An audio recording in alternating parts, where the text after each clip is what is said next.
Good evening, everyone. It's a new screen, maybe a new intro as well. I'm just going to wait till more people will arrive, but welcome Sebastian, welcome Mark. I will have a look at the full email, Mark. Thank you for writing everything down.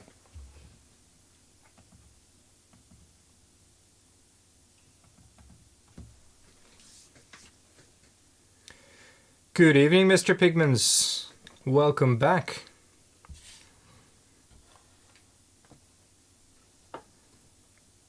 Wasn't it Mr. Pigment?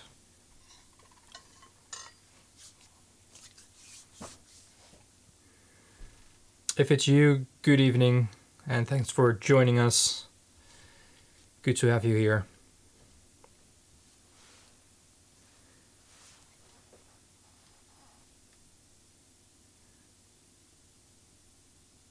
Oh, that's good to hear. That's good to hear. That's a relief.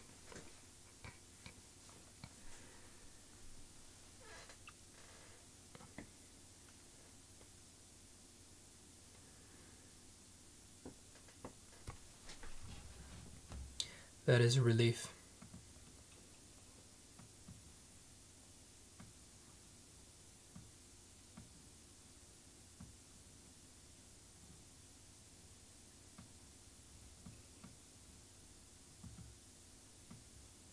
I'm just trying to put something here.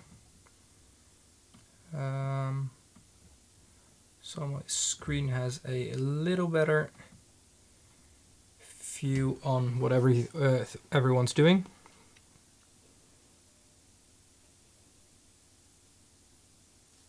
Fair enough. I think I will just change mine to Master of Pigments then, or something like that. No, just kidding. Just kidding. So as you can see, oh, I fully get that. There is a talking thing screen since last time we got the feedback that, just join the chat and things like that. And I think it's a little bit better to do that with you like this instead of like tiny and small in the back like that.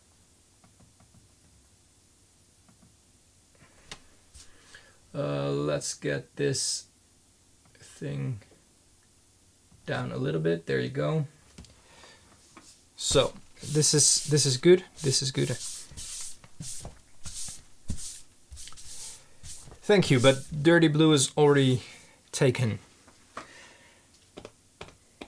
But just let's talk like this until some more people join us or not, and then we're just going to start like this. As you can see, that corner over there, PY129, a hydrophobic pigment. I'm not wearing any white today because of this quite staining, a very light pigment as well.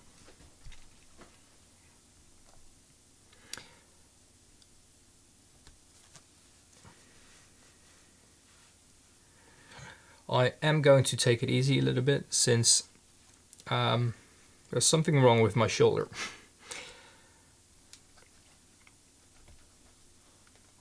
I looked it up, what it is in English, but I don't like the name bursitis. It sounds like a nasty disease or something like that, but it's probably that.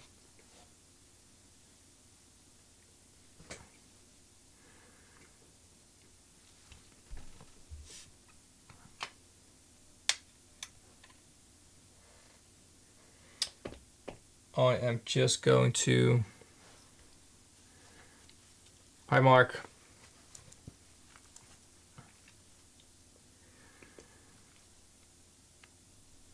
I'm just going to start with making paint. So, the pigment, as I said before,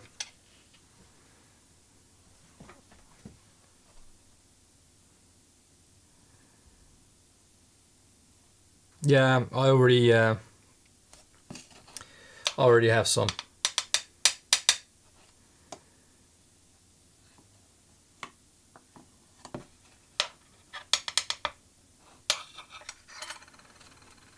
So the pigment we are working with today, PY129. And since it's been a long time since I made a hydrophobic pigment during a live, at least this hydrophobic, I'm just going to do it with this method again, in case that, you know, people may have not seen it. So what I like to do when I work with a hydrophobic pigment like this, I tend to surround it with a tiny little layer of binder.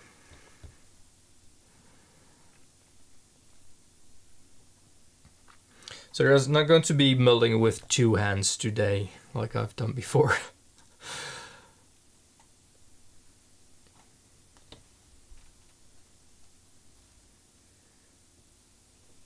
No, I really should avoid that shoulder. So what I'm doing here, I'm creating a tiny layer, and you can see it in the camera. I'm creating a tiny layer around this pile of pigment, and I'm going to add a little bit of pigment.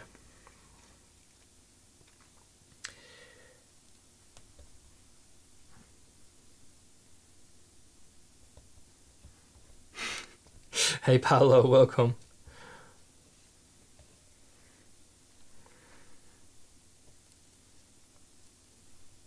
Now I won't be milling with two hands today. That was just a little bit of showing off last time. No, not even showing off. It was really unnecessary.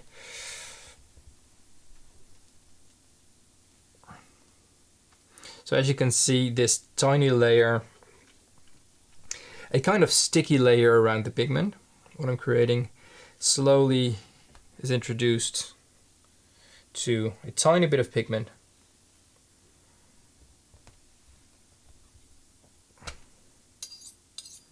And the dry lumps of pigment that stick to the side of my muller, I want to get rid of that as well. I don't want to be surprised with dry pigment when I have a beautiful smooth paint.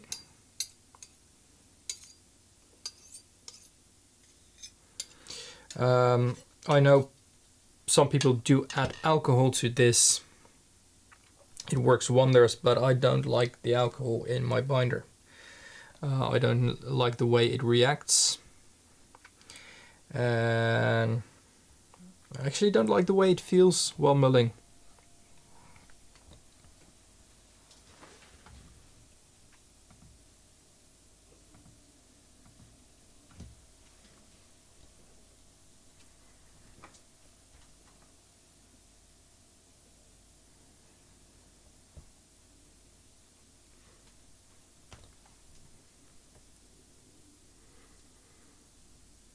Lynn, welcome, and thanks for joining. Glad you like what you can watch, hopefully. Feel free to join the chat and talk about whatever pigment or paint things are on your mind.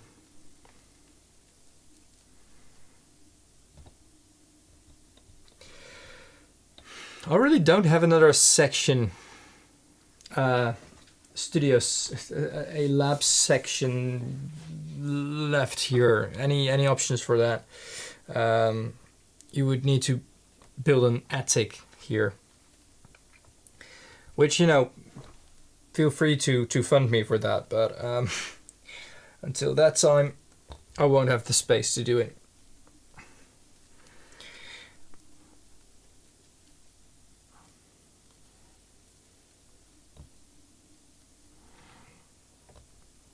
Mr. Pigment, please,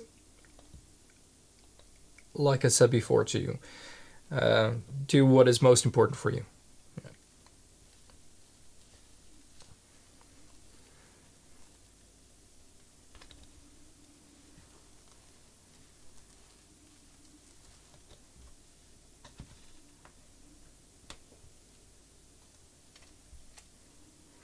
So as I'm slowly starting to introduce a little more pigment,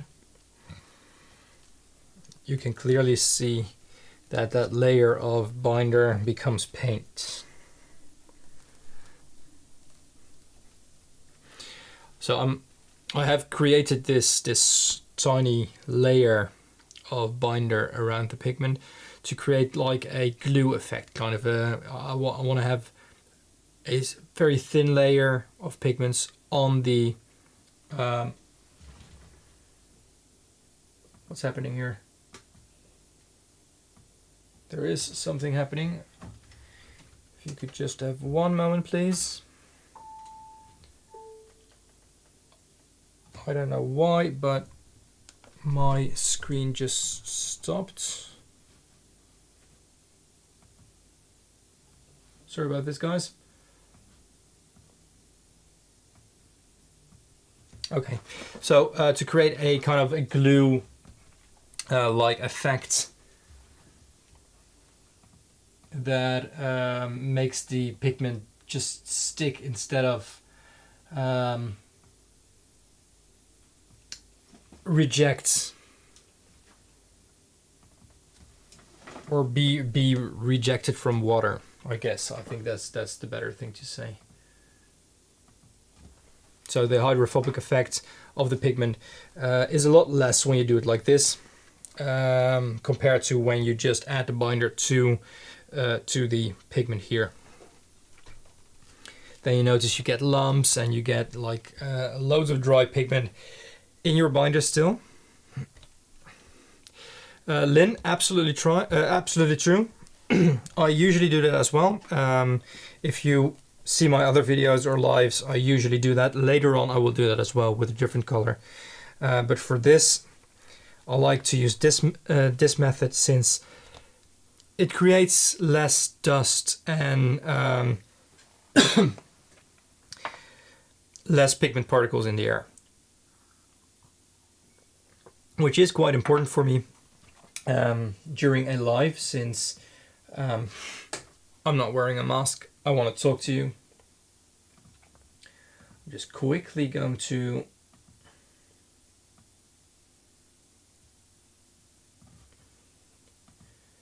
check why my exposure is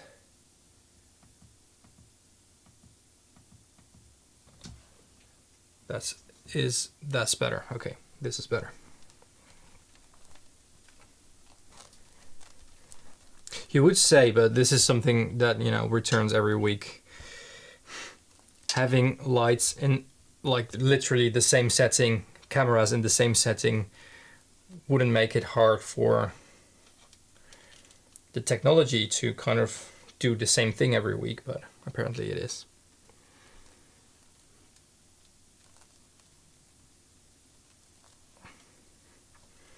So I don't know if you can, you probably can't hear it, but if you hear this, or just, you know, you can't see this. You can see it from above, but you can see this.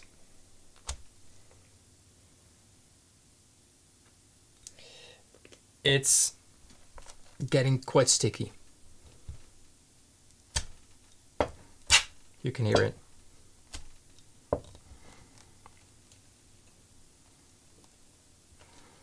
Yeah, it's not OBS, Ryder. I do, all the camera settings are externally handled as the sound.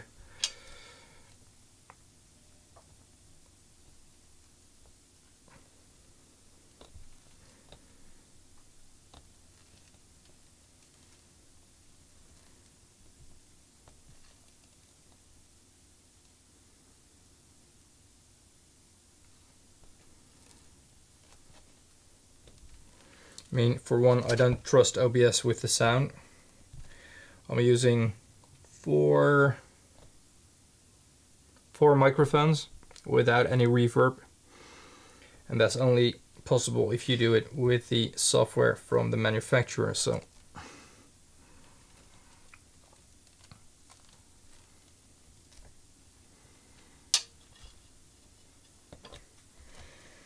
to be honest, it is getting a little bit too sticky. So I'm just going to add a little bit more binder and water.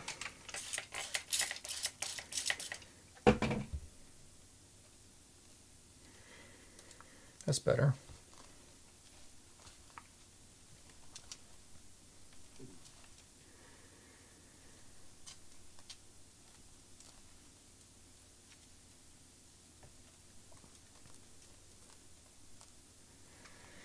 So the discoloration on the bowl of Indian yellow is it's oxidized, which happens more, I believe, and dirt. It's passed through loads of hands over the ages, I would say, but over the years. So it's probably dirt as well. And we're talking about a bowl of dried urine, right? It's cool. Literally made of dirt. But for me, it looks like it is oxidized.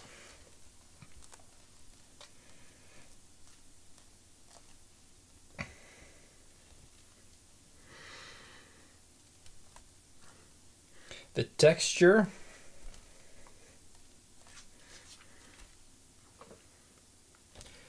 it's like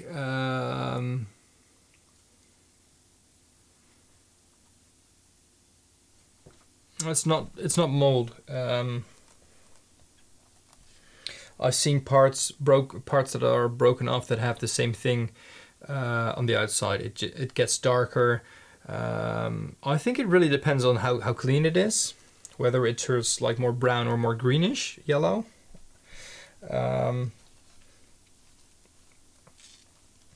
Texture wise, I think it's like, I wouldn't say clay, since like out of a river, because if that dries it's like really sandy, and this is finer, more compact, I think. I don't know. It's hard to explain.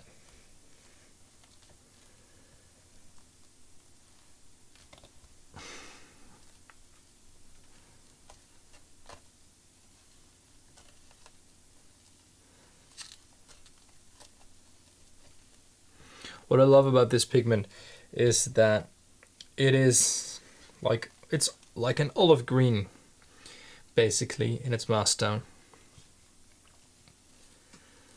And in washes it looks like a bright yellow. Not as bright as Nico Azo yellow, its yellow sibling, PY150. But that looks fluorescent yellow.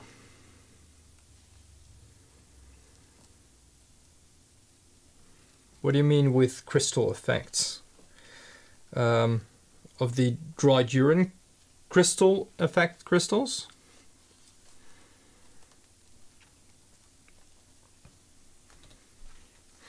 PY150 literally looks like mustard. This is mustard E, but if you see PY150 next to it, like this.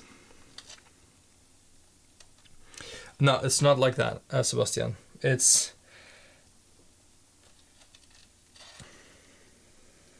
yeah, I don't know. It's like I said.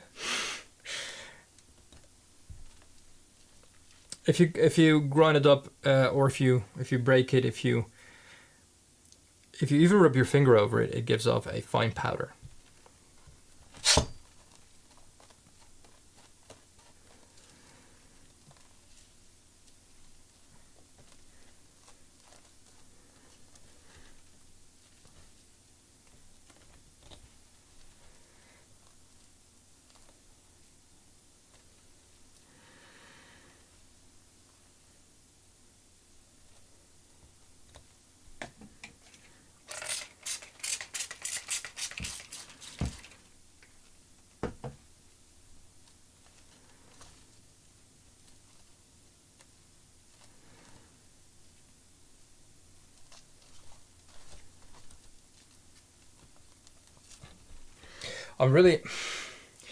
the inflammation in my shoulder is, I'm left-handed.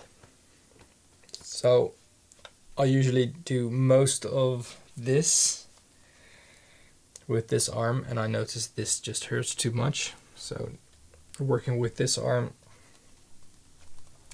it feels clumsy, and I really have the feeling that it looks clumsy as well. I don't know. It just feels off.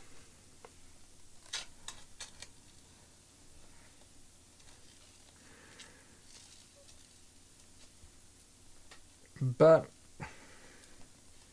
I can still show you how I work with. Gulchen, good to hear you're part of that club as well. That's the more creative people, right? I think.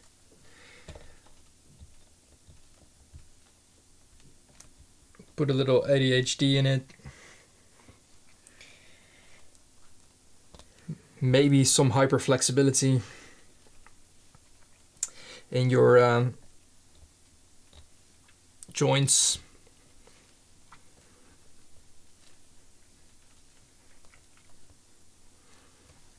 And you're the full package, I think. Now there's a long list of things that go with that, but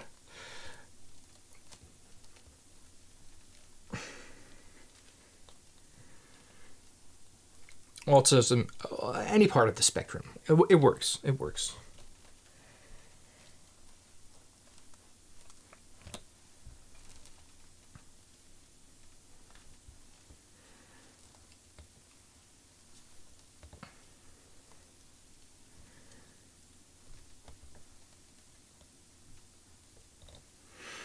A dash of the spectrum. I think that that could also be the title for our next live. Some dashes of spectrum or something like that.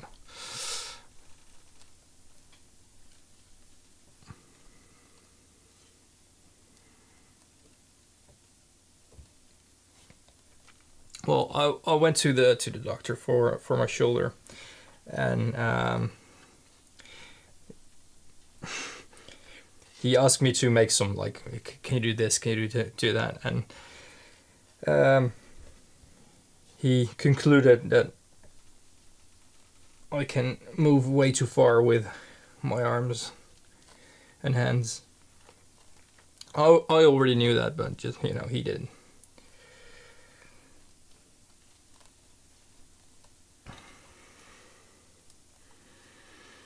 Creative Colors, welcome. Didn't see you.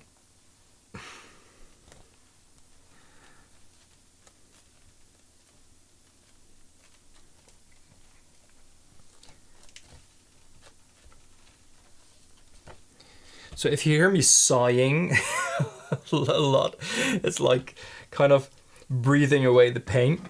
I'm really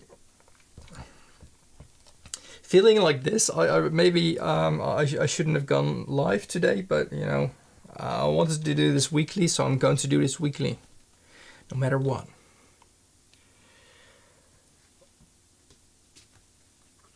Oh, I was thinking about Greece. I think it was yesterday that I really want to visit Greece one day. So, hi, welcome.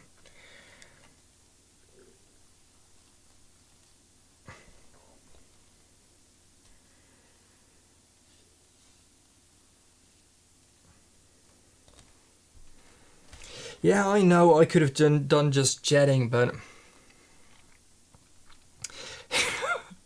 or I just could have chosen an easier pigment. It's not becoming too much, but or at least not the live stream. It's not. The live streams aren't becoming too much. It's my shoulder. That is kind of bothering me. This is. Waarom ben je teleurgesteld, Sebastian? Oh, vanwege het pakje. We're talking Dutch. Well, at least I'm talking Dutch. You're South African, so I really hope you understood me there. But I think it's because of the package, isn't it? I'm mixing this with gum arabic creative colors. So this is water. Since there is a lot of friction going on, it's drying out a little bit faster than usual, since I'm not mixing it directly with the pigment.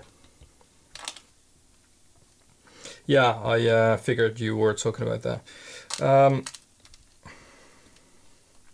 To be honest, and I think at least Gulchan could agree, can agree, the Dutch postal office can be terrible, really.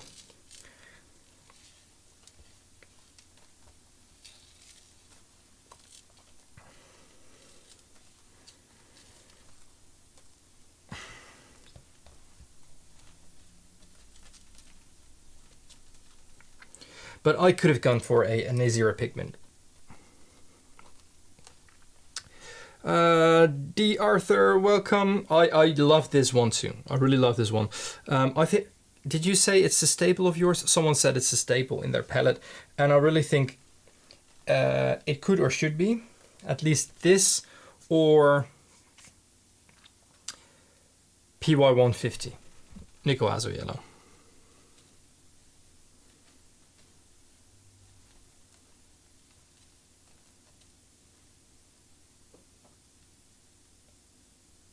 You start with the honey, that's interesting. That's interesting.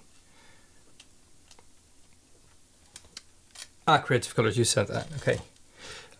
You have this same kind of purple icon in the chat for me, so it's, I was confused, I think. But this or Nickel Azo Yellow.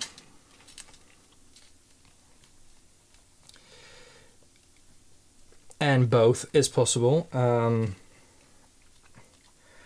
offer both, but I've been looking at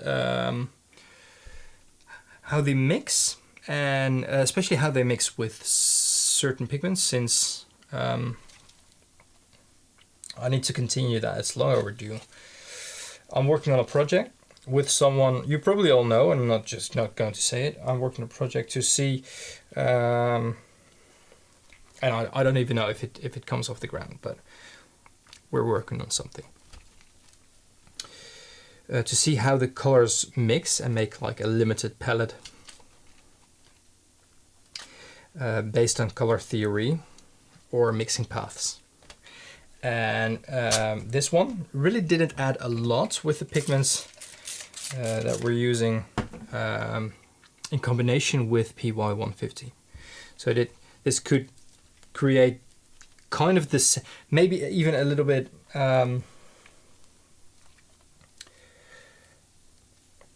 maybe some less intense mixes than just PY150.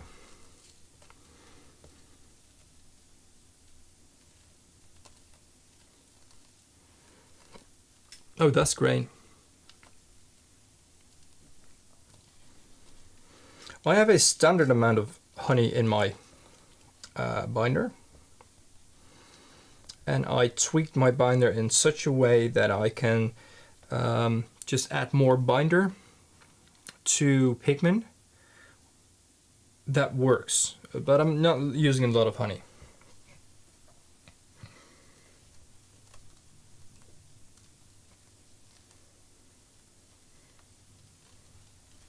And I think for me this works. And I haven't had any complaint about how that works for my paint yet, at least.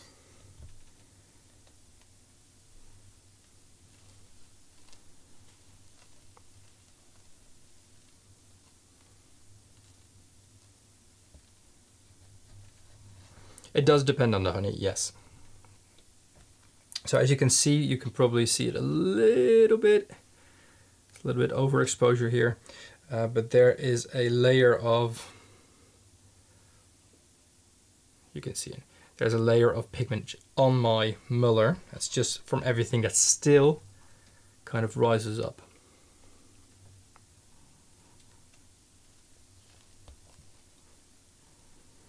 But I'm really taking my time with this one. That's why I thought, you know, just, you know, one color maybe.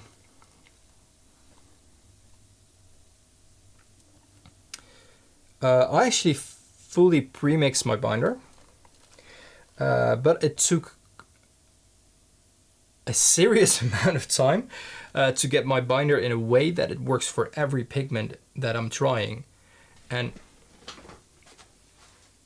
there's a lot of pigments here. So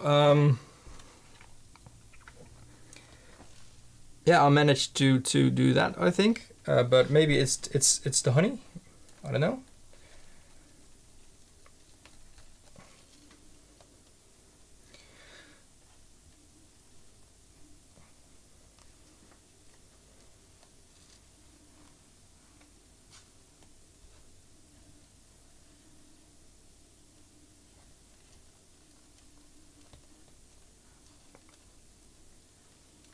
But people have like commented about it when I talked about it, and it works for me. That's all I can say. It works. I get that every pigment needs their own thing. It acts in their own way. But when it works, you know, why change it?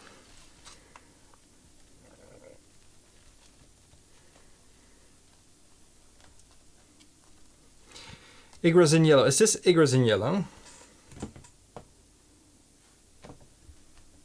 I don't know those names. Those are brand names, I think. And I think it's Sun Chemicals or BASF.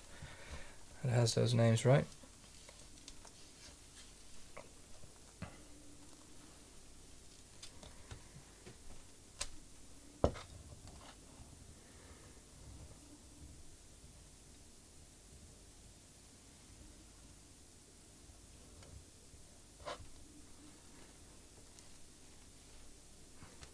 It's quite hydrophobic, brighter, yes.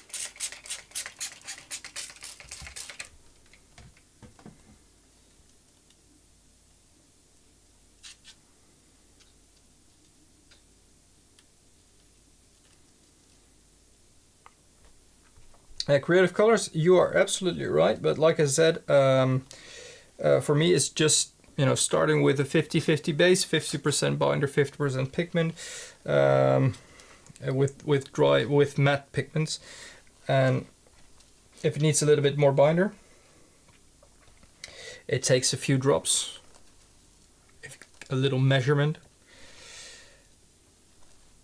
of binder extra, and it dries as a beautiful paint in a pen, and it re-wets like a dream. So that sounds weird. That sounds off. Okay, scratch that. It re-wets as you would like a watercolor to re-wet. That's right.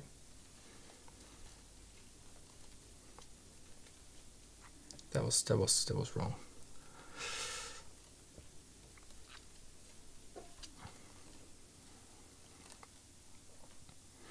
I'm not sharing my personal recipe, but I have a video about it on how to make paint, a playlist where I make my own binder. Yes, I make my own binder, and I start with gum arabic pieces. Where's my big jar of gum arabic pieces? Did I hide it? Oh, it's over there. Oh, it's over there. I start with those, and I dissolve them in cold water. I let them sit until everything is dissolved. Shake them over the course of a few days, usually in a big jar. Shake it, then filter it, and mix it with both glycerin and honey. That's it.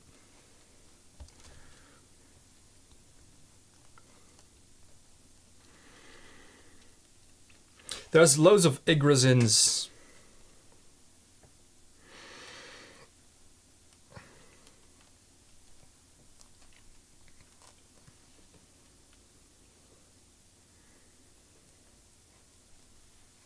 Well, that's it, Lynn. It's about what you like for your paint.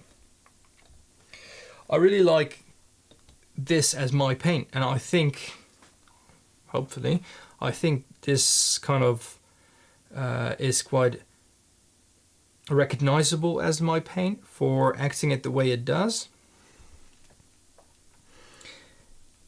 Hopefully. At least that's what some people have told me, but maybe, you know, I was their only handmade watercolor brand they tried. I don't know.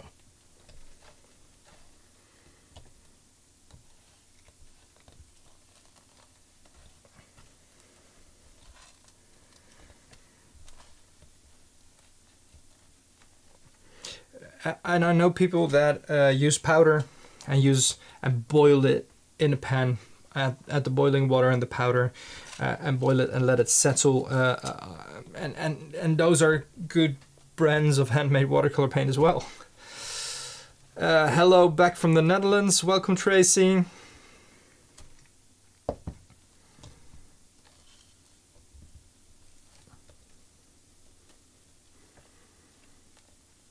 It's this channel, Creative Colors. This channel is all about sharing.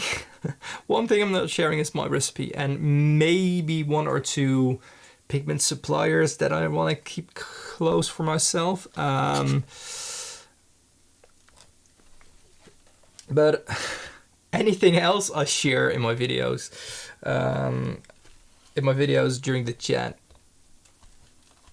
And it's about building a community here of people that love pigments and love making paint and want to learn about it, or just want to talk about it and share their fascination or obsession or passion, whatever. If it's sharing and kindness, everything is possible here. How long are you actually in pigments and paint making? I think this is going to be quite cliche, but I think COVID-ish. Now I started making a few paints before that, but during COVID, I actually made space in my previous studio for making paint instead of making art. So I used to paint and draw and do mixed media. I completely stopped doing that to make space for this. And where the space kind of became available, the room filled itself up with tiny jars of pigments. I don't know how that happened, really. I don't know anything about that. And I deny everything.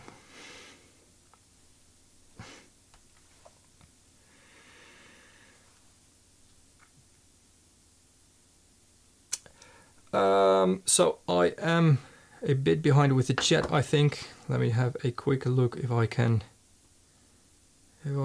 quickly. I can't make this any bigger, can I? Maybe I can do this.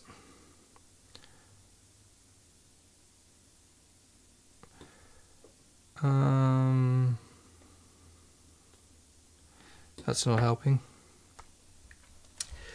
Zirconium yellow and zirconium blue are a thing. Yeah, so there's that.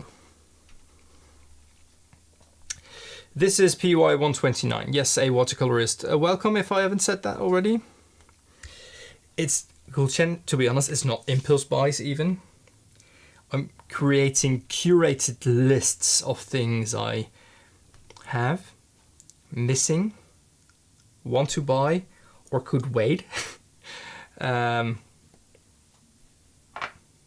Yeah, so it's not really an impulse anymore.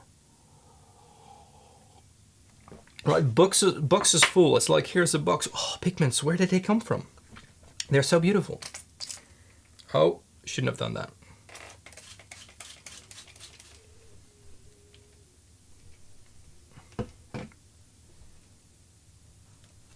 Shouldn't have done that.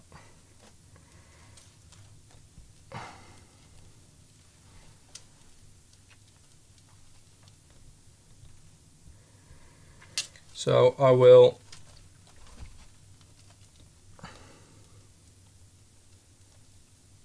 I do collect extinct pigments, yes. Or collect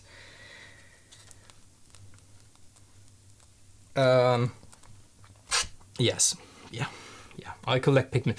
I collect pigments, and the harder they are to get, like pigments that are discontinued or extinct, the more interesting it makes for a collection, I think.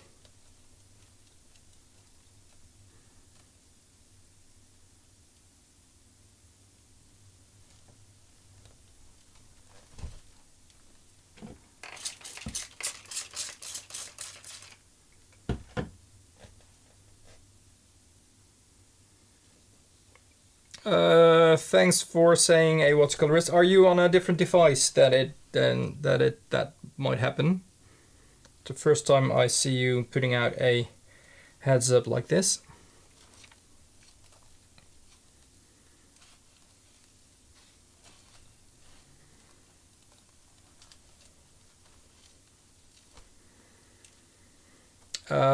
Artist Creation is a really nice site, but artistpigments.org I think is an improvement over that. It uses information of Artist Creation, but it also creates loads of database things with mixing colors, pigments, brands. I'm in there myself as well. Yeah, the Forbes.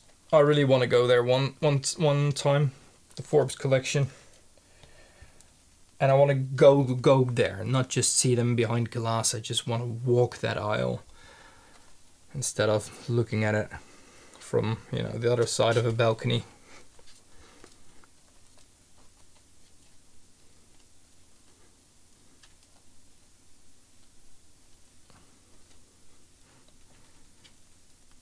Now you're making me curious.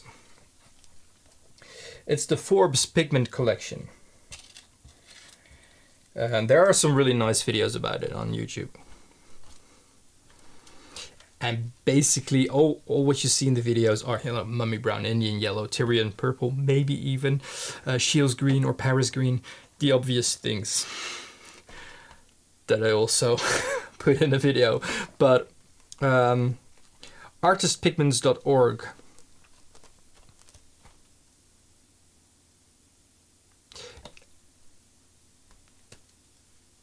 Mr. Pigments, if that is a possibility in a future, I don't know if I can spend money on a ticket, but I will do everything I can to make that a possibility. That will be awesome.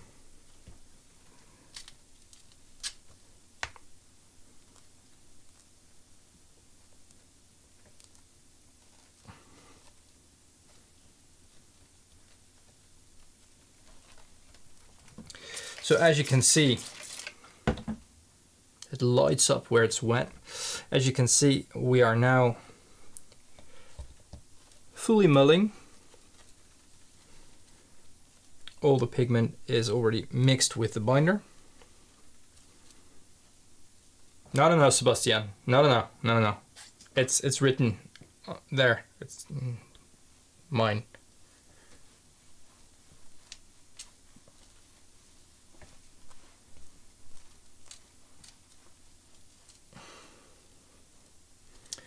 I am from the Netherlands.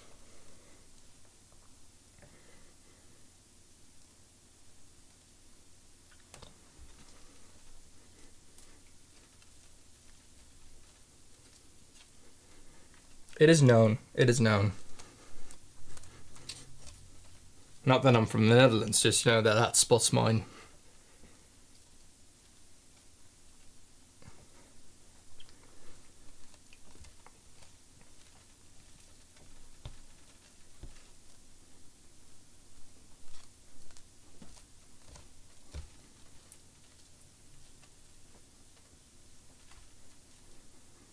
Okay, so for those of you new here, and I think there's quite some new people, which I really like. Thank you for joining.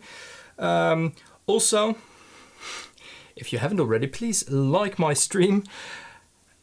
I am using, this is not a commercial, but this is just informative. Have paid for it myself, haven't been paid by anyone. I'm using Liquid Molly's invisible gloves. And I really think they work the best for this, since my hands are kind of covered in that greenish yellow. It's not because I'm messy, just because the powder flies up. And like, there's the proof. Here's that proof. Where's the proof? There's the proof. This powder flies up.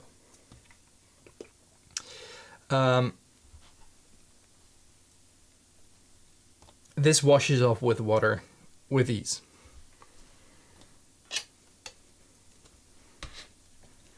Because of that little layer. Dana, welcome. Is overpigmentation less of a concern with watercolors versus acrylics? Mr. Pigments has discussed the max pigment formula, but I noticed you seem to be... No, actually I'm not. I know my pigments by heart, I would say. Where I use 2 measurements of this, I start with 2 measurements of binder, my binder. And I add half a measurement extra when I'm milling. So that's like, you may not see me doing it, but it's like, same with cooking. Let me just do it like this. Same with cooking. If you ask, or a bartender, so someone who makes cocktails, if you ask for a measurement and I've done it a million times, you know how much a spoon of something, or a measurement, or, you know, these much ounces of something is, just by looking at it. Same with this. I could be off maybe like a milliliter or something. But in a batch like this, it's not even a big batch, to be honest. But in a batch like this, you won't notice that difference. And I think that's what makes for, you know, the beautiful handmade stuff. The trick with this and overpigmentation, which is a good question. If you use too much pigment with watercolors, they can wipe off the paper. So there's not enough binder to stick them. Acrylics, it just, you know, falls apart and is more brittle. But it works a little bit different than acrylics. Basically, you don't want too much pigment, but you don't want too much binder as well. Which makes sense, I think.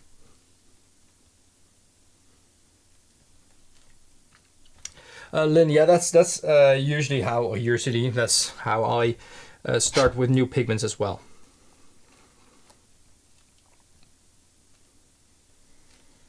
So always experiment a little bit. New pigments that I've tried during this stream here, sometimes they work.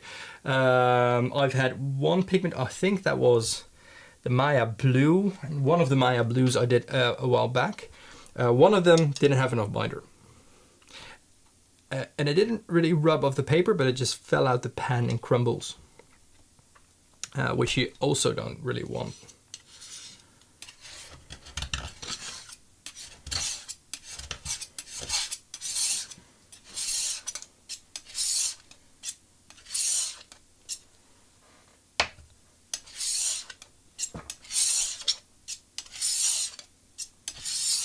This is really a movement I can only make with my wrong shoulder. I really can't do that with this hand. But I have to, because... No, I don't have to do it with this. I have to do it with the wrong shoulder. Or right shoulder, depends on how you look at it. Now this is yellow.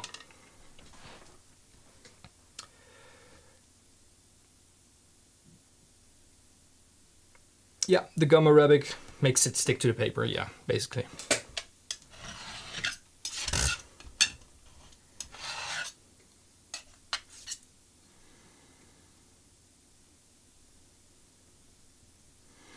Yes and no. Creative colors. There isn't really a muller like this. Can't make a pigment like this smaller. It's not physically not possible. I can't use the amount of force that is necessary to grind this any smaller than it already is. With mineral pigments, I can grind them smaller, but even fine pigments like ultramarine blue, potter's pink, Yintico, cobalt, you name it, no matter how fine you would make them, and there is a little bit of difference, but that as well, you cannot make them finer on your slab and they will granulate. It's just a pigment property. Sometimes a granulating effect could be enhanced by mulling a bit less. But these are dirty. A pigment like ultramarine blue, I really can't make that finer on my slab with a muller. Even with a 3-roll mill, I can't really do that. Dan, I thought you were English. Goedenavond. Oh, that's right. No, I forgot. Good evening. Thanks for joining. Do I have some history story with this pigment? I wish I could just give them to you out the top of my head for all pigments. Some pigments I can do that a little bit, but for this one, unfortunately I can't. Oh, which color was that?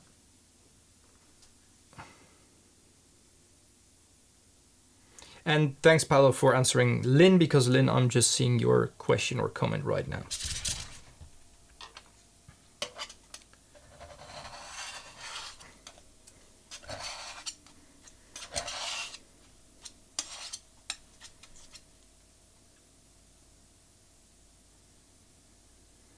Yeah, you're actually quite good at German. I think you have one German video, right?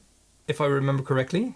I was amazed by that because I stopped here in the Netherlands. We have German on high school, during high school, and I quit with that as soon as I could. I really didn't like the teacher.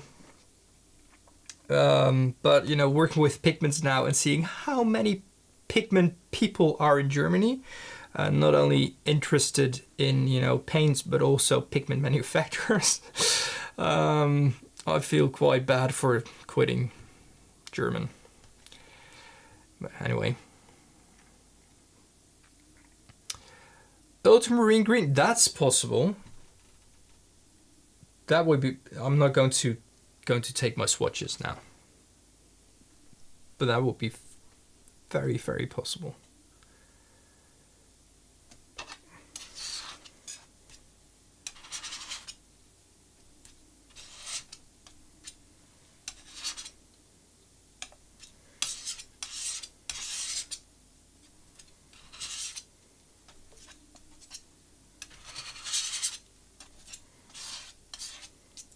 So what I'm doing now, just sharing it with you here, but I can show it to you here as well. We'll just smear a little bit of paint here. So what I'm doing now is I'm smearing it out like this, and I'm looking at the line where it becomes fully transparent and where not. And this is really like this part, this here, that part, you could use that as your own Hagman gauge test, right? So just to show you the similarities between them.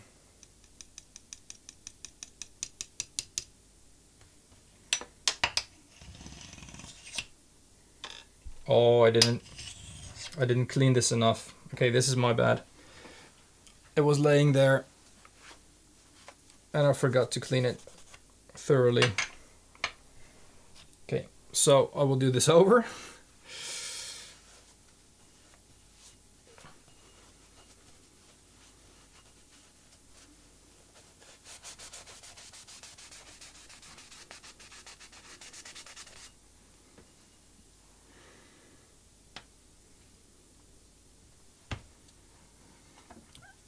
there is more material in German, definitely.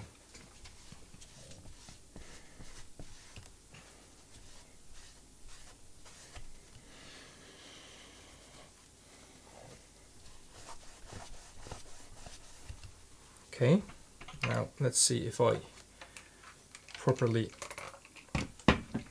clean this.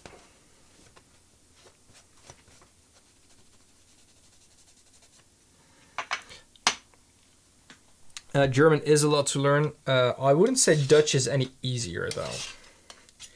It's a weird language. I think both have their weirdnesses to it.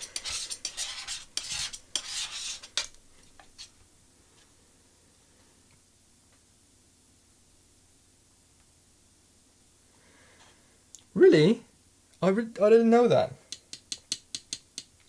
Maybe I should have known, but I didn't. Okay, that looks good. You didn't see it, you missed it. I'm sorry about this, guys. But basically, getting rid of that. Basically, what you see over here, this little line over here that just goes to the zero, basically, almost.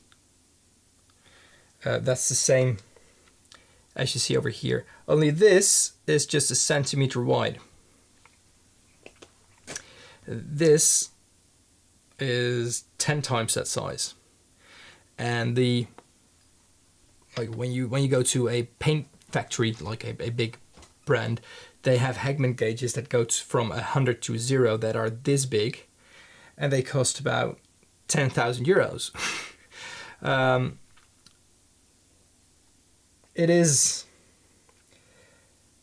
It's a measurement tool, and even that little part over there, this here, is a way of measuring if there are any particles visible to the eye. This makes it easier since there's like more length to see if there's any particles sticking out. This is, by the way, this is a drop of water which was still on my hand. And if it's even longer, you can see where the particles start to come out. This instrument is called the Hagman gauge. I also have a video about this, but I bet there is someone friendly enough to just write it down for you in the chat.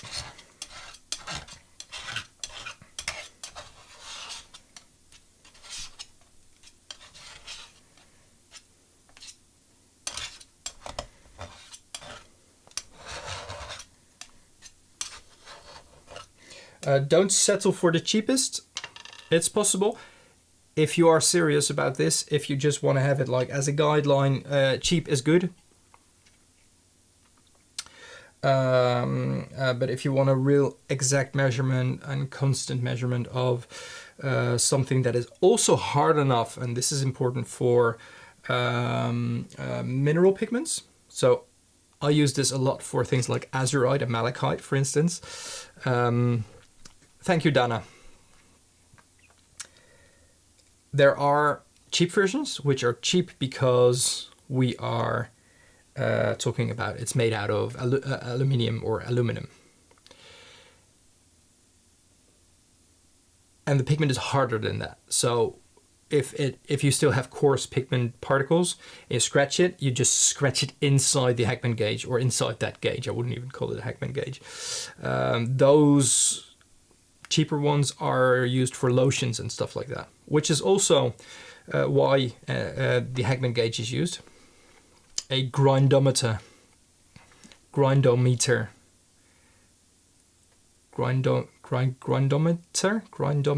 I think, is better than grindometer. I don't know. But things like lotions and other things like that are also measured in this way. This is actually an old piece of fireplace protection. So this was before a fireplace. There's you cannot see it's outside of the camera, but there's little holes in it even on the outer edge, and there were brass feet connected to that. But I also have one big glass slab that was used for etching ink, spreading out with a roller, and that just came out of an art supply shop, and they didn't use that anymore. So I could take it. Sylvie's, that's fine, but thanks for joining anyway. You know, you can also join us chatting, because I'm not really going to start anything new anymore now. Let me take the empty pens for 129.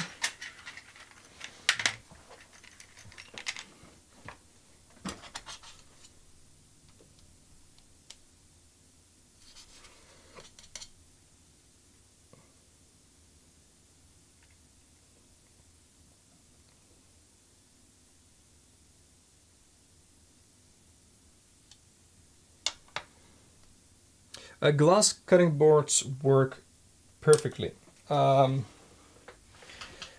You've probably seen that on my video. A cutting board works well.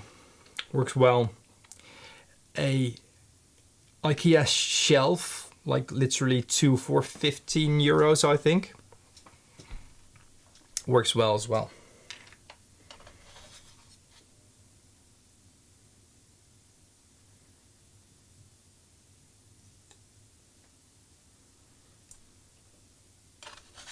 I even saw, was on Instagram, someone followed me who also made paint, and he used a mirror in her videos.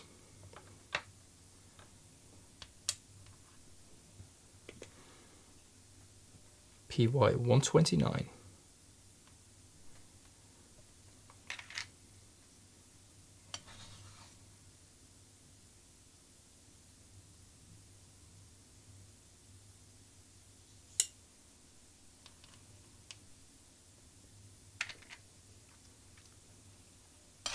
Ceramic tiles, as long as it's fully flat and or fully, yeah, I would say fully flat and smooth, everything works. And cleanable.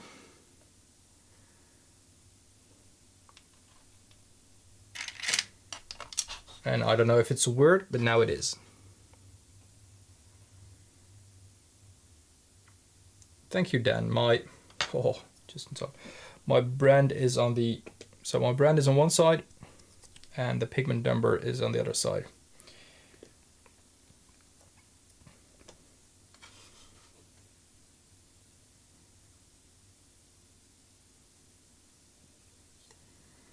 And I've been looking to see how I could do that for my dot pens. Since this is, I will just fill it so you can appreciate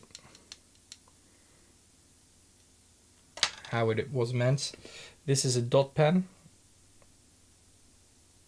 so this would fit an Addy palette as well, but just as a sample, and that one only has my brand. If you can see it, you can see it a little bit, my brand on the bottom of the pen. And I've been looking to maybe make dot pens with the pigment number on it, but that was just too much of, too much work for what it is, for the dots. I think maybe I should do it. I don't know. Shall I do that? Shall I print the pigment numbers on? That is more convenient from the user side as well.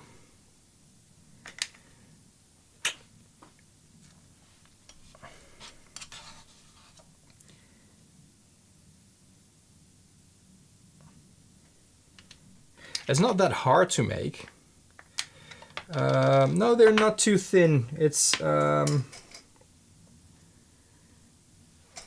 me have a look if there's one with a, yeah, you can see it a little bit better. My logo is on there. So, if you can read this, you would be able to read the pigment number. Oh, sorry about that sound.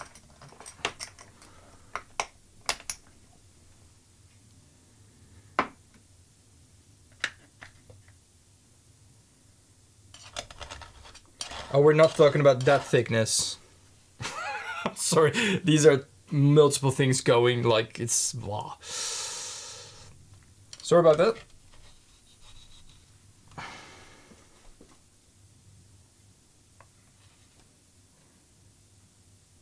I think that's the exact same word I used a while back, Sylvie.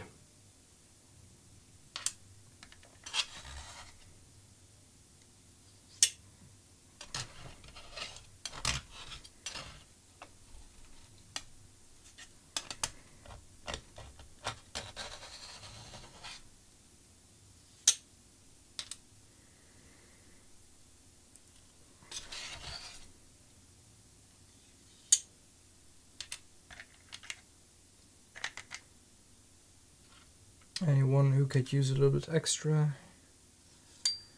No, not too much.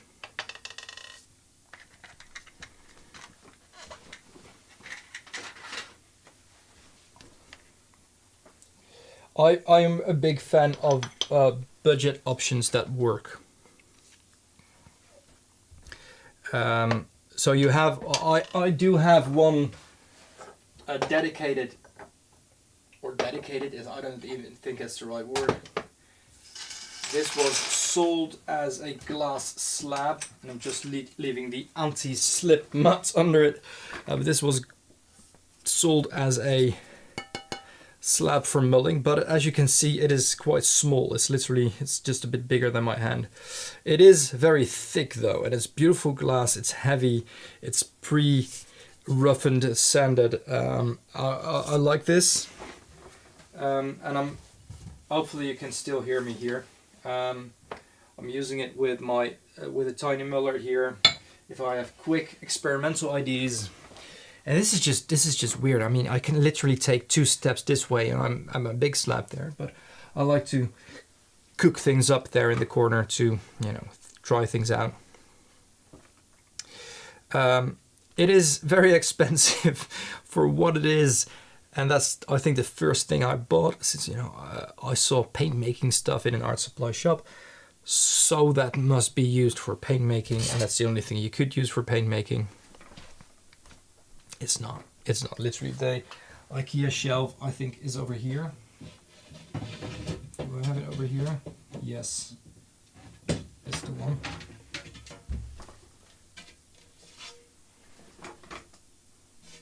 Roughen it up myself. It is thin. It is very thin. But it works. The pigments really don't notice how thick the glass will be. Your paint won't get any better with thicker glass.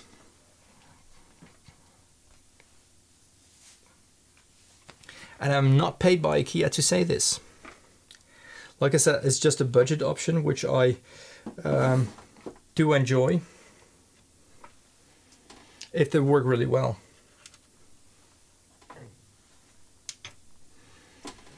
Not so much for mullers though. Or if you're lucky enough to find a glass with a flat bottom that just works for you. Like I have one thing that's dusty.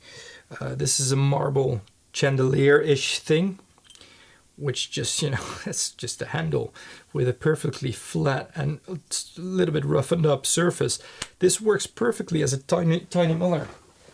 I mean, literally, the surface is bigger than my tiny muller.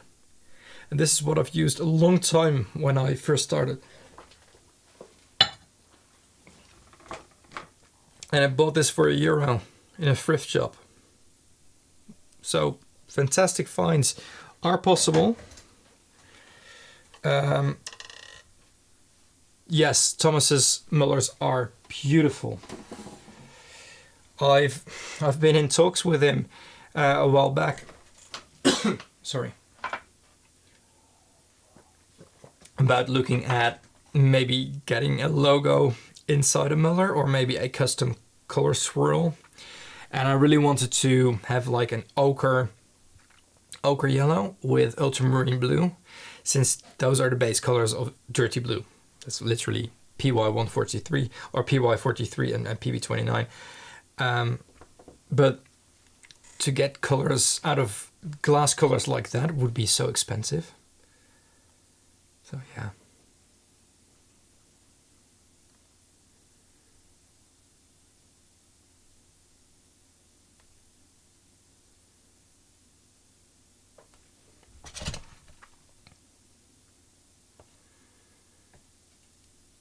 Oh, that's good to hear, Sylvie. That is good to hear. You are talking a watercolorist. You can get a close match to the original Quinn Gold by mixing PY29 with PO71. Let's look for PO71 since I have some PY129 on my slab, which I would throw away otherwise. Let's have a look at the oranges. I'm just asking, can you actually hear me when I'm standing here? Since there's a microphone hanging above me right now. But I'm really not sure if it's loud enough or maybe too loud, I don't know.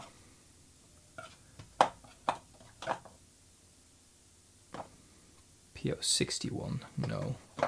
PO73, no. 216, no. PO48, well that's, you know, that's easy. Makes it a little bit too easy. PO49, no, we want to imitate that.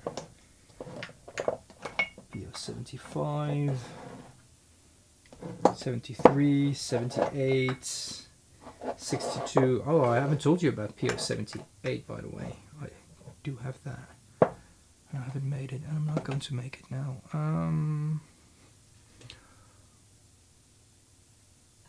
PO85. Okay, PO71. I have no idea where you are.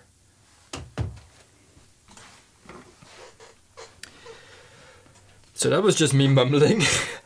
You could hear me, okay.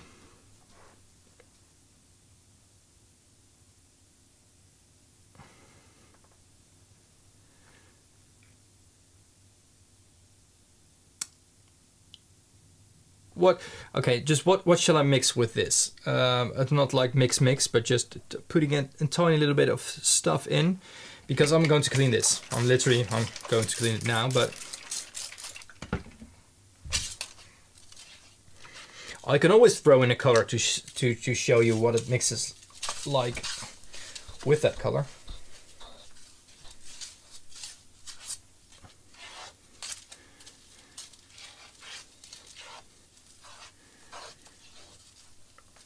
PV19 magenta.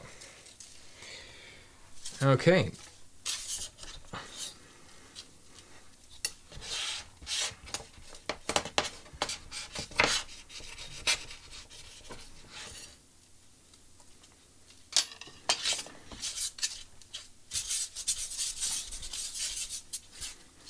Will do.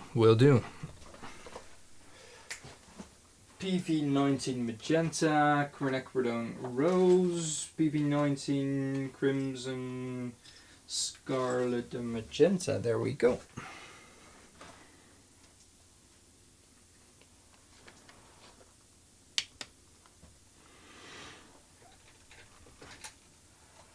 I'm going to do this in the most professional way possible.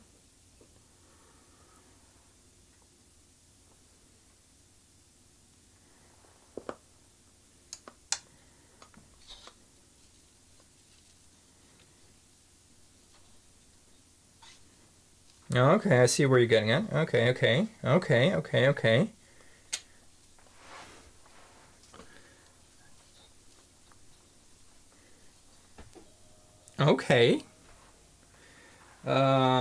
Let me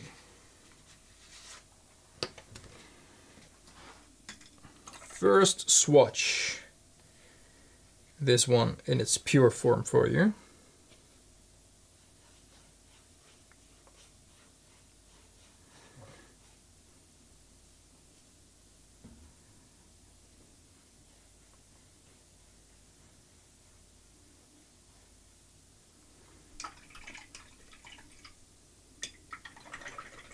And now let's try the. I'm going to make it as Quinn Gold as possible here. Is this? Yeah,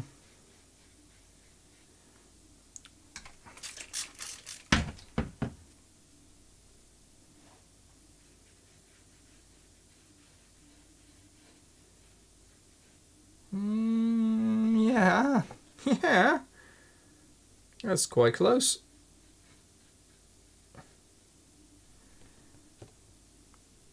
Awesome.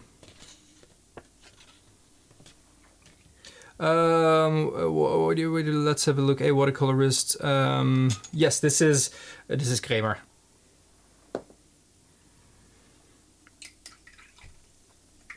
Now I have to add the promotion tab since they do support me now and then.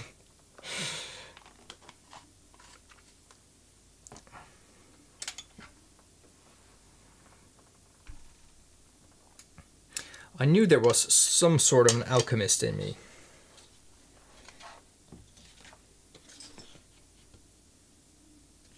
Nice.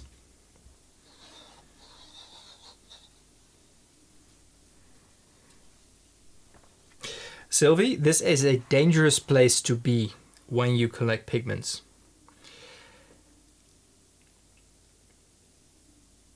Because I literally keep a list with pigments that have been mentioned in the chat. No, that's not true. I keep a list with pigments that I still need, but it's getting longer because of things that are mentioned in this chat. Literally, people do that here, so be careful. So yeah, there's loads of way to mix quinacridone, gold, hue, especially with PY150 or PY128, 29, because it's quite similar.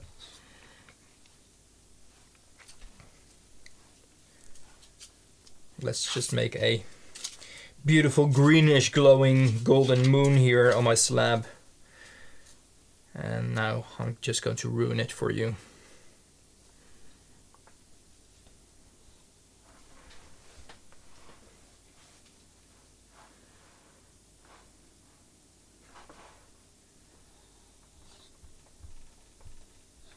Sometimes the pigment numbers are quite confusing. Some of them are. Hello? Don't want to focus? No focusing today? No? Okay.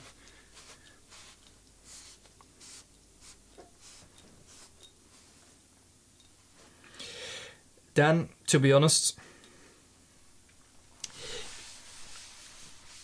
paintmaker to paintmaker, and ignoring the other 18 people here. No, I'm not ignoring you guys, but I actually have to agree with you on that. But it does sell.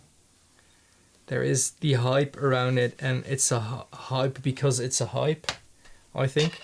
Many people don't know about it, and when they do, they find out it's extinct or discontinued, so they must buy it, which is good for sales. And to be honest, I mean, basically they're correct, right? It is a kind of a rarity until people found out that Guerra did it, and everyone's using the dispersion, which is fine. There's nothing wrong with that, but it's not special anymore.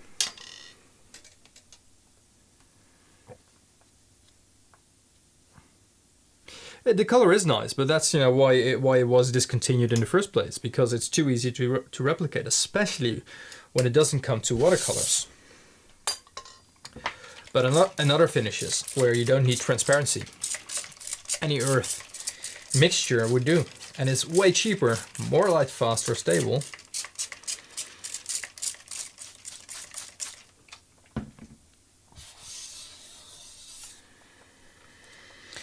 PG18 and PG17.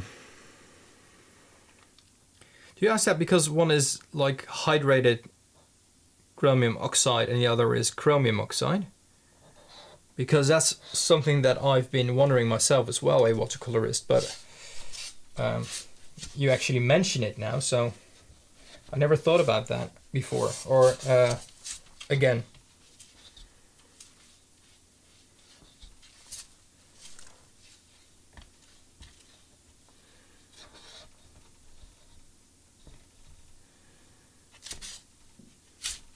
The original one is still PO49.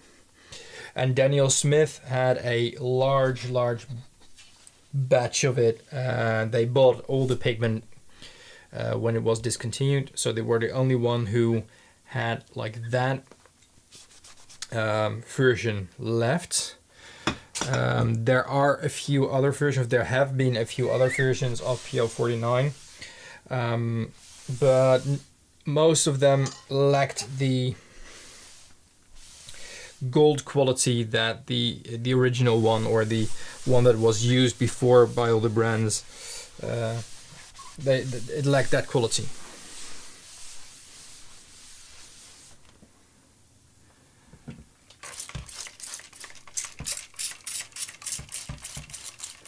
And they replaced it, yes, with... What am I missing here? Oh, I need to use the pen for that. Oh, let me get a... Yes. Here we go.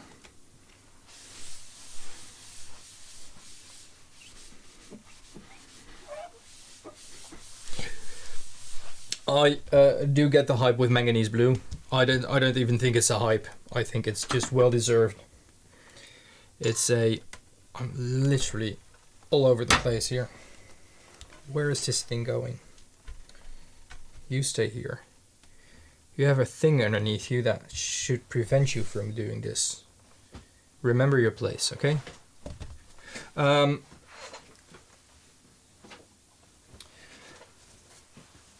PL48 though is also discontinued. So brands that replaced quinacridone gold by quinacridone burnt orange and nickel azo yellow had to think of a replacement for that as well.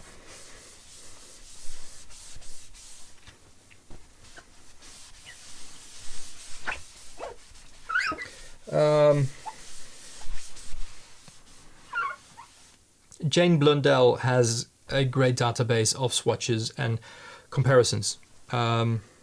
There's mine is in her database as well, and Daniel Smith is as well. Talents still uses PO48. I have noticed that. I have asked them about it. I think they just still have like Daniel Smith had a large batch left, but it will run out for them as well.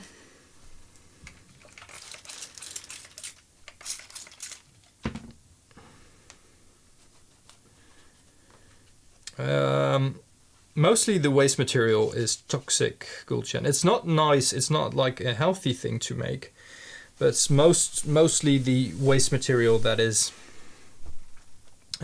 causing the issue there for manganese blue.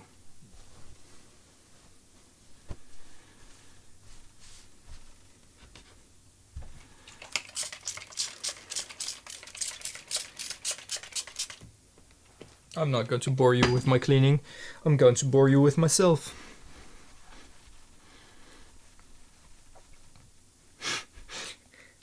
That's the other way around. So making, or other way around, making PO48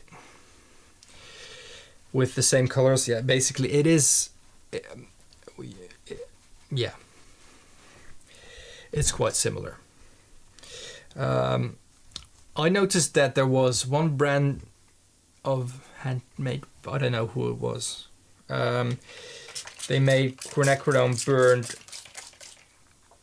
orange, so PO48, with PO49 and PR206, I think. So that was the other way around, creating PO48 with PO49.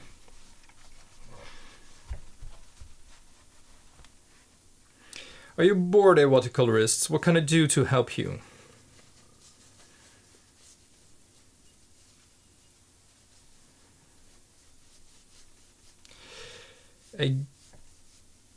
No, PB31 isn't a good alternative.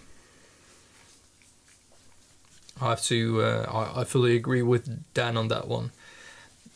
there is, for PB33, there isn't really a good alternative.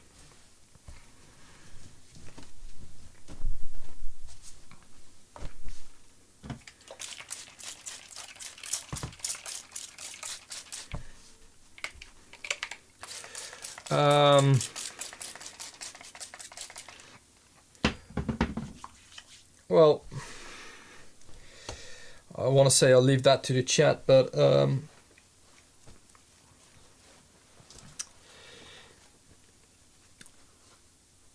how chromatic it is, so how vibrant of a blue. It is very, very granulating, which adds to the vibrancy, I think, that texture that it gives.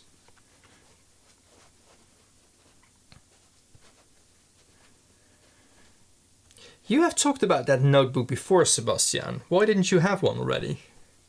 Quite disappointed with that nose. Sorry. There is. Oh, we can always. We can always just show you, right? I know. I said I wouldn't do.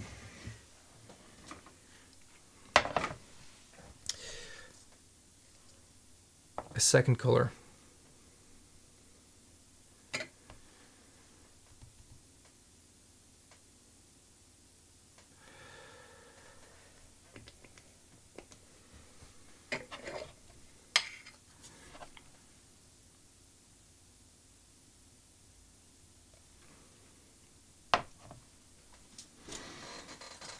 I'm just going to make a tiny bit. All right, but this is also a very easy pigment to work with. And I'm not wearing a mask. So I'm not going to make like a lot of paint. Yes, wait. No, you don't have to wait.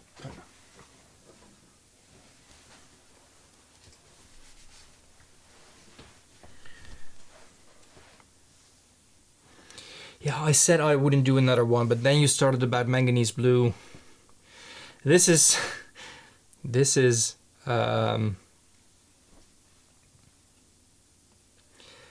thank you, Arthur.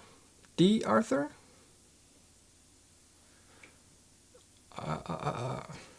Anyway, this is PB33. So you were talking about it, you know, and I want to show it. It's just beautiful.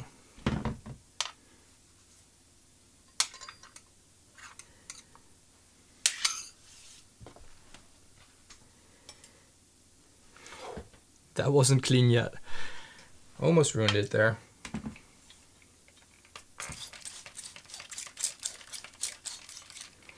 Well, there's, you know, the thing with these lives are when people start talking about pigment mixes or pigments or things that I really like, I just like doing this.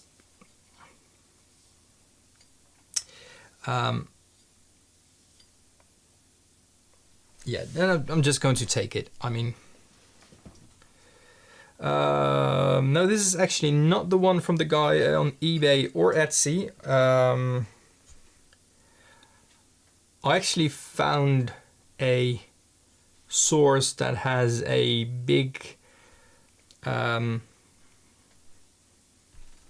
barrel. It's not a barrel when it's made out of plastic. Is it a barrel when it's made out of plastic? Barrel makes me think of wood and whiskey. I'd like a whiskey now. They actually have an original barrel out of the 80s manufacturer batches. I don't know.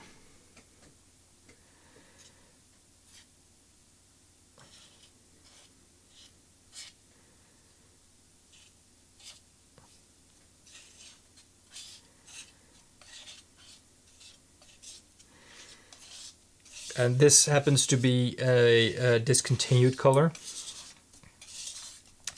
But I literally, Mark knows it. I will just say that I bought it, Mark, if that's fine with you, if you're still here. I just bought a 10 kilogram bag of PY139 because it was only $30. Someone didn't want it anymore. Like, same with this. It's not that they needed to get rid of it, but they heard I was looking for discontinued pigments, and you know, hey, I have a barrel of it, I don't know what to do with it, do you want some? Yeah, sure. I do have a couple of versions though. I have two versions from Germany, the one from eBay and the one from Etsy.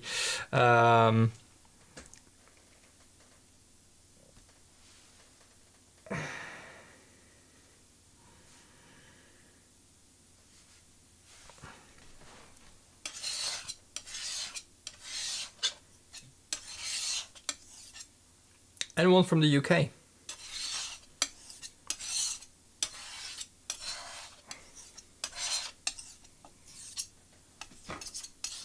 Which was hardest to get? Yes, this is PB33. Thanks everyone. This really doesn't do it any justice. This doesn't either. The camera can't catch cyan. And this is such an easy pigment to mull. There's there's two hard pieces in there. That's weird. This is not a hard pigment to mull or mix with your palette knife. Yeah, I'm all over the place. Not only my slab is all over the place, but I am as well. That's what I wanted to say, Dan. I haven't noticed any difference between them. So I've tested them.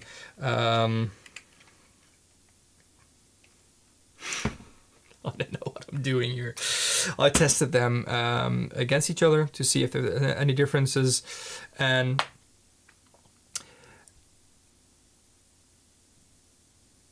what I noticed immediately is the weight. Just a 100-gram bag was this big, where another 100-gram bag was a lot larger. You know, another 100-gram bag for another pigment, for instance. And I noticed the volume to weight ratio with all these pigments were the same. They were all heavily granulating. And everything I tested against it. It is electric. Yeah, absolutely. Couldn't have said it better myself. It's logical. The camera has RGB, RGB. So there's literally no cyan diode in the cyan thing in there to catch this. And we can say we can mix cyan with red and blue, but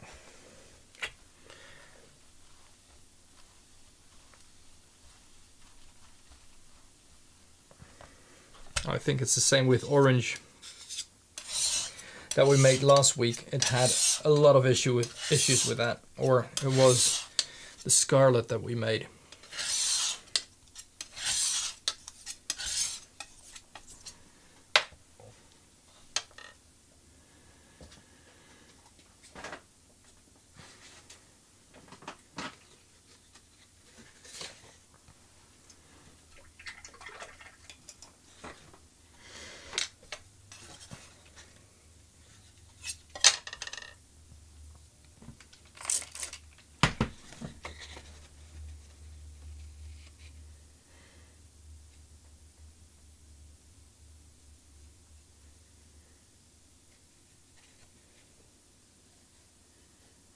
And again, the camera just doesn't. It really is a shame.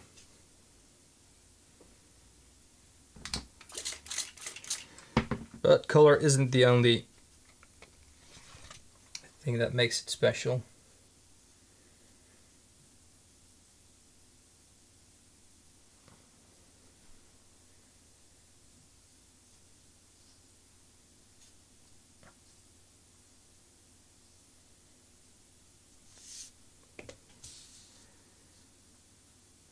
This comes a bit closer.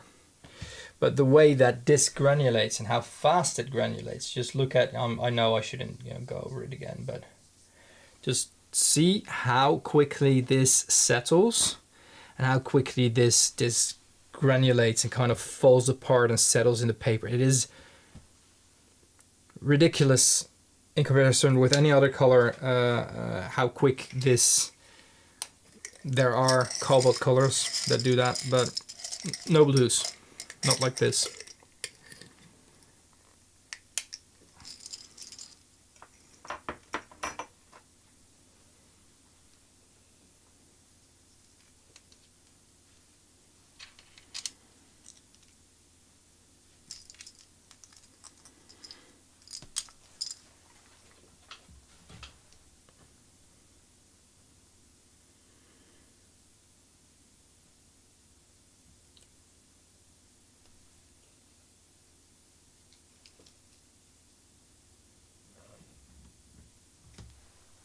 Which colors are we talking about, Sylvie?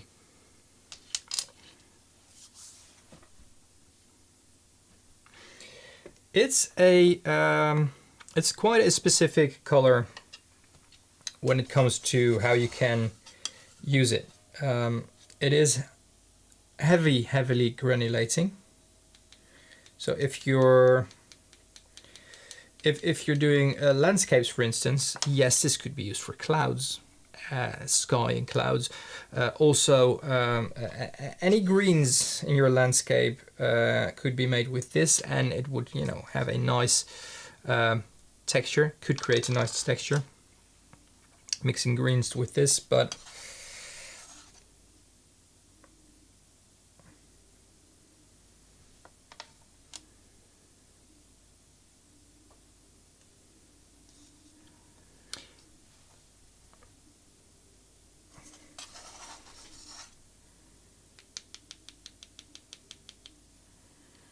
I quickly saw creative colors. You mentioned Ercolano blue, I think.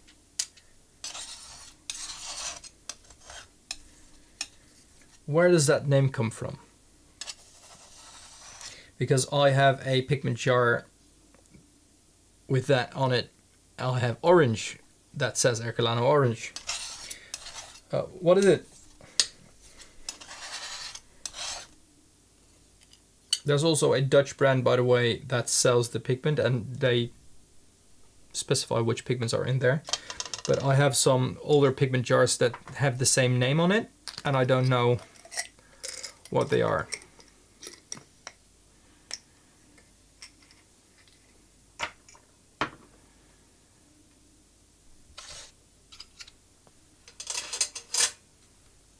Really?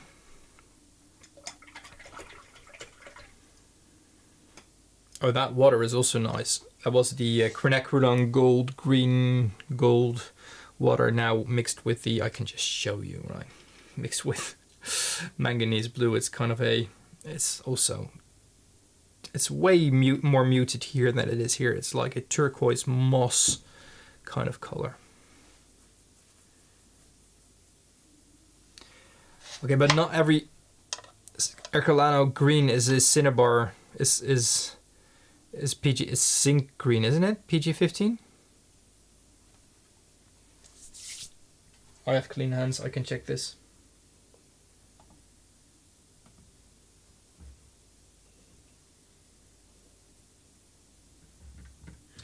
PG15.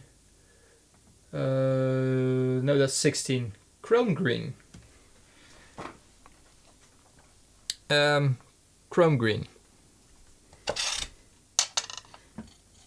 I just read.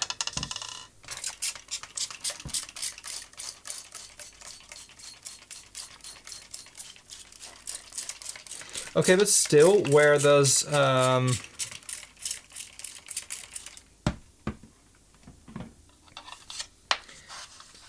but PG15 is chrome green, like not chromium green, but made out of chrome.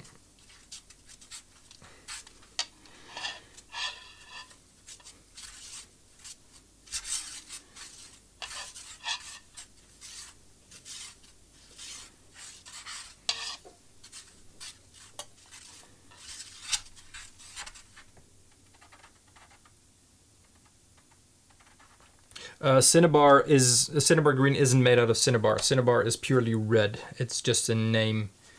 Since probably there is a bit of mercury in it, but there is no cinnabar in it. That I know for sure.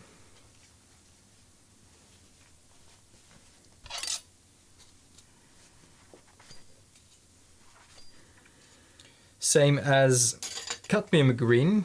There is no green cadmium. And there is cadmium green pigment, but that's always a mixture.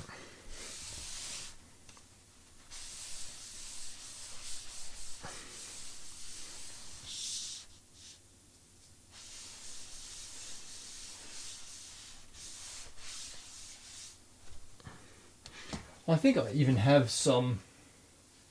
Do I have a jar of...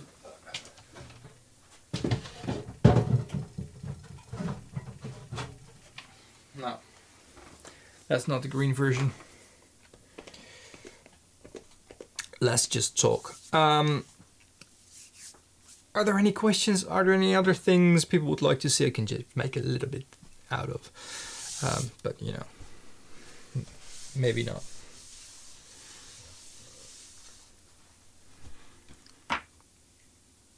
I don't use them, but I do have them.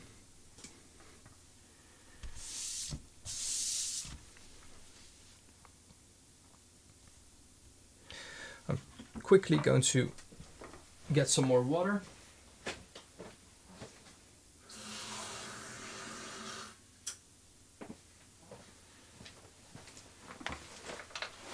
I could use my Be Right Back button like this, but that would be just too much, I think. Ultramarine green is literally green ultramarine. It is a pre-stage of ultramarine blue, and ultramarine violet and ultramarine pink are after the phase of ultramarine blue, with another temperature and an added element to it.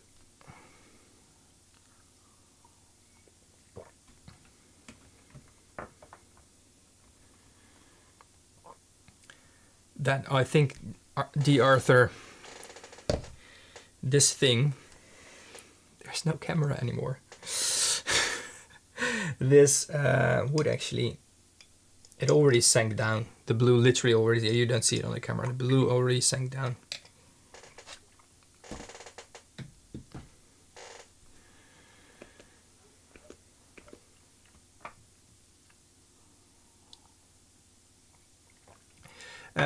Tell me the most transparent deep red pigment. I think that will be Pyrrole Crimson, I think, or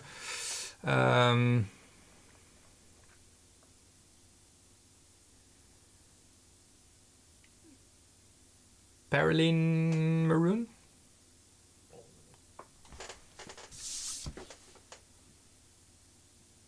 What kind of deep red are we talking about? Like brownish, bluish, more orange, scarlet side-ish? What deep red are we talking about? Liesel, welcome.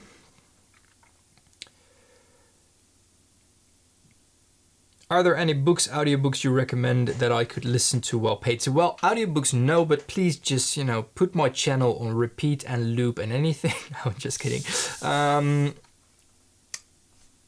Actually, I'm not kidding. But there are some interesting books. Okay, so first of all, before I go to my library downstairs, which is literally just below my desk, what kind of books are you interested in? There's the obvious ones with the fun facts, like the you read it before going to bed, and oh, that's fun to know. Did you know that? You know, those kind of stories. Or there are the like more deeper science-based or longer story-wise, almost history textbook pigment books. What do you want, Liesel? Benzimidazolone brown is the deepest red pigment. Which pigment are we talking about then? Which pigment number, Mr. Pigments? But what is deep red? Define deep red. That's what I thought as well.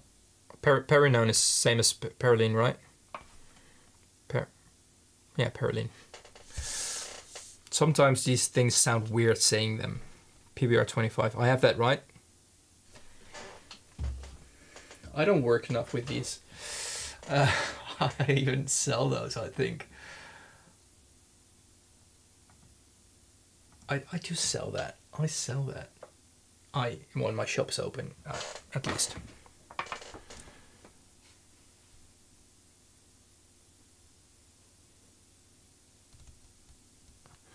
Facts relating to painting.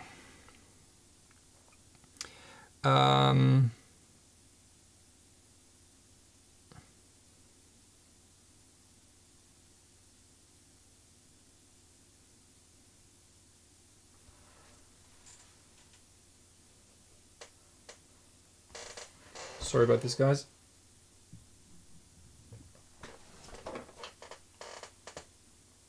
There's literally a mosquito here. What is it doing here? I have... Like, there's no option of mosquitoes being here. Where can... Okay. This is my nightmare.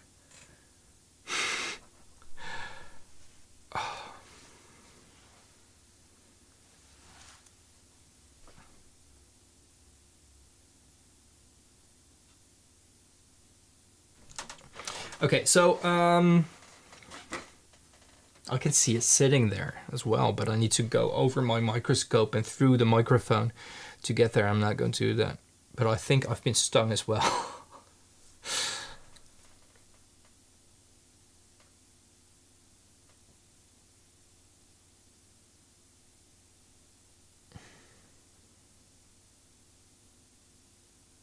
It's not contaminated. I just left the door open. I think, well, you know, carrying bags of pigments inside my studio. No, that's not true.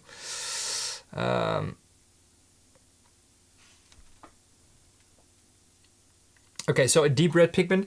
Please, chat, think about the deep red pigment. I'm going to look for a book, and it might look weird, but I really need to go underneath my desk. I'm not going to catch a mosquito with Paris green. That's a waste of pigment. Come on.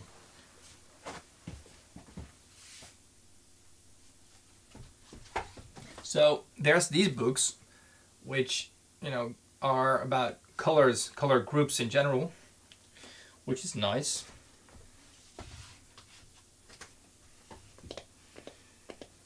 There's the, you know, the obvious one about pigments and the use of pigments.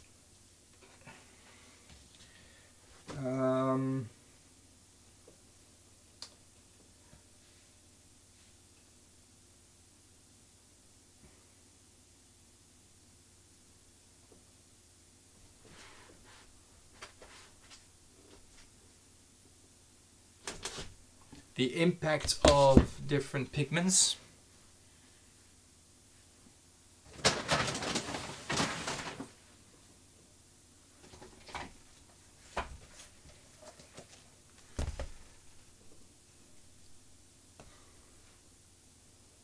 This one.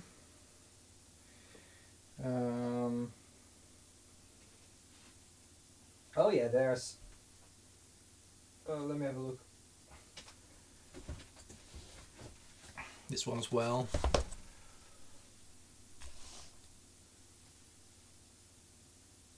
Gulchen, did you just name a pigment I don't have?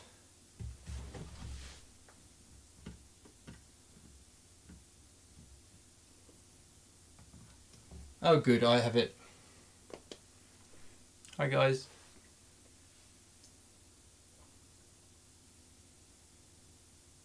Oh, these are some to start with.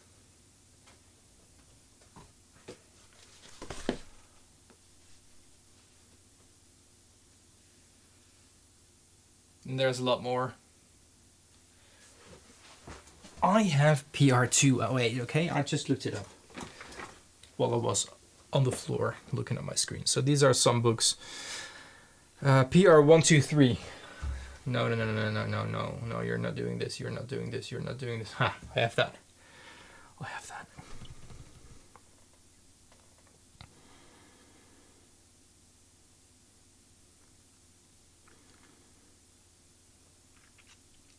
But 208 in my collection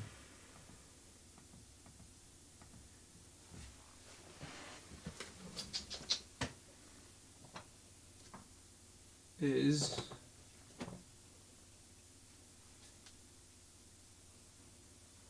not deep at all. That's not deep. That's not dark. Deep, deep. 2R PR214. I have that in a tiny jar somewhere. When it's just like there's a little mark behind it on my list, when there's just a, you know, not for selling it, but just as a collection pigment. PR226. Are we just naming things here? That, yes, same with that. 223, I have 223. Oh, apparently I have 223. Also Igrazin.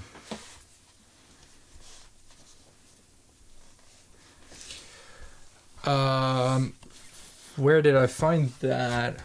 It's not behind that. That's there's an issue with my collection.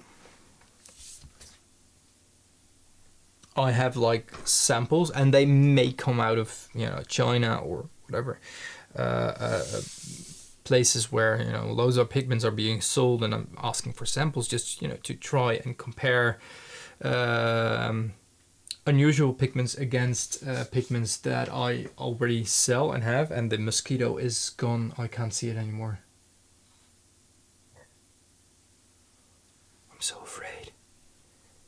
Please, guys, send someone. Anyway,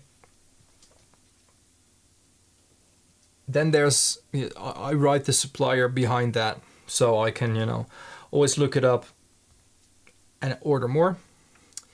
And then there's the pigments that I just have for my collection.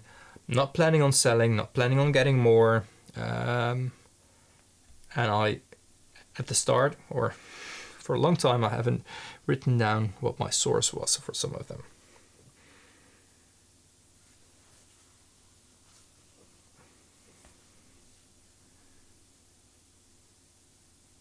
I'm not going to lock myself out of this place for 48 hours. I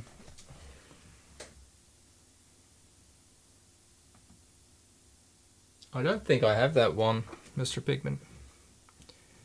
And which one are we talking about?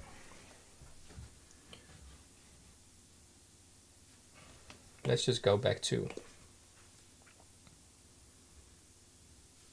PR214. Let me just quickly have a look for you, Dan.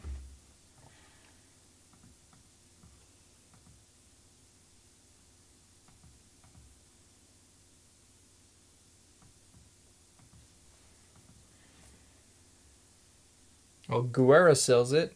I don't know if they also sell it as a dry pigment, but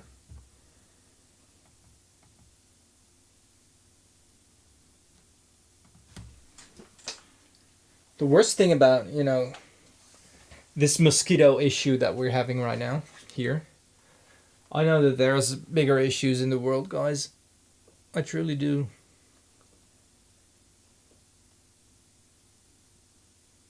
But I'm just getting paranoia. I think I hear it everywhere, and everything's itching when you're just, you know, by a watercolorist. You're calling it a day. Right, you are. I'm going to call it a day very soon as well. Thanks for joining. Thanks for joining, Sylvie. I'm going to bed as well. Okay, yeah, we're not feeding the mosquito anymore. This is just getting out of hand here. Guys, maybe there's that deep blood red inside that mosquito. We can make paint out of that. That would probably be mine. We're not doing that. Thanks for joining, everyone. Since I noticed people are leaving, and it's getting quite late here as well, so I'm going to leave as well. Maybe I can hang the mosquito as a warning, like above my door. I don't think I'm able to do that. Anyway, this is getting weird now, weirder even. So we're going offline. Thanks everyone. I'll be online next week again, same time, different pigment, hopefully same faces, or at least same people here. Thanks for joining, everyone. Hopefully see you then. And yeah, remember to give a thumbs up. Thank you very much, Sylvie. I'm just going to leave the chat open for a bit. I'm going to get rid of my books here, and I'm going to take a weapon against the mosquito. So there goes my evening. Thanks, guys. See you next week.